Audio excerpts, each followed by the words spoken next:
SJ, I was talking in the first block about how beautiful our night in New York City was the other night, and how, it's so, you've been working at your shoe store like a few times a week over the last couple months. You've literally, people may not realize this, you have been at your shoe store on 54th Street?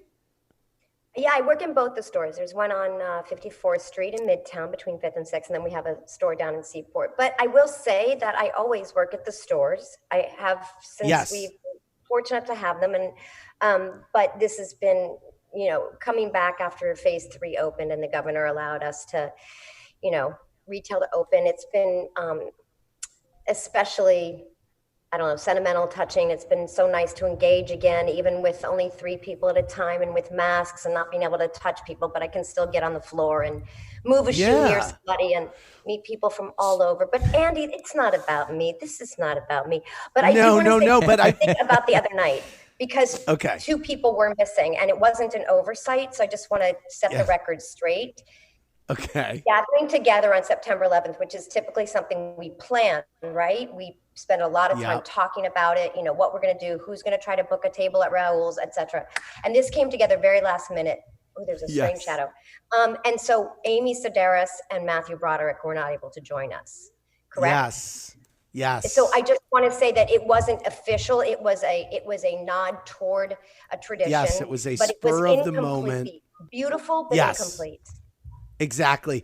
But I want to know from you, you've been working in Midtown and downtown at the store. And it's interesting because we had such a beautiful night, and it felt downtown as we were eating outside like New York City was back, and it felt so great. And you've kind of been seeing the dichotomy of Midtown, which is really, none of the offices are back. And then downtown, which is really thriving right now in a weird way. And there are people on the streets. So what do you want people to know about what's going on in New York? Well, I'm no expert and I'm not a city planner, unfortunately.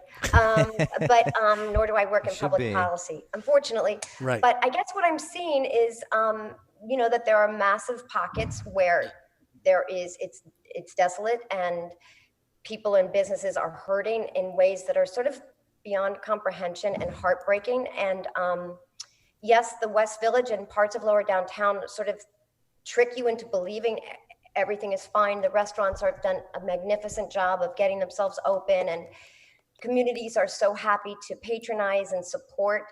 But obviously colder months are coming, right? And these restaurants won't be able to function outside. So I guess what we've talked about, you and me and anyone who will listen, is, what is the larger plan for our city, for the state? It's so great to be here and to do all we can to support our businesses and our neighbors, but it's worrisome. But the other night felt a little bit like an alternate universe. I mean, it was super dreamlike, and the city downtown was hopping. I mean, it dazzled us as it does. But it might not have been a totally accurate portrait of either what's to come, and certainly not for the rest of the city, right?